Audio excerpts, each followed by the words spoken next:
Welcome back. Today we are doing a strawberry cheesecake blizzard.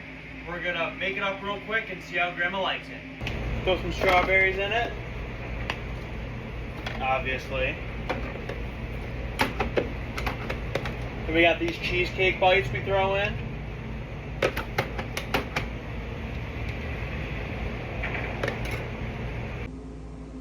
A little bit of milk in there. This is it after being all blended together.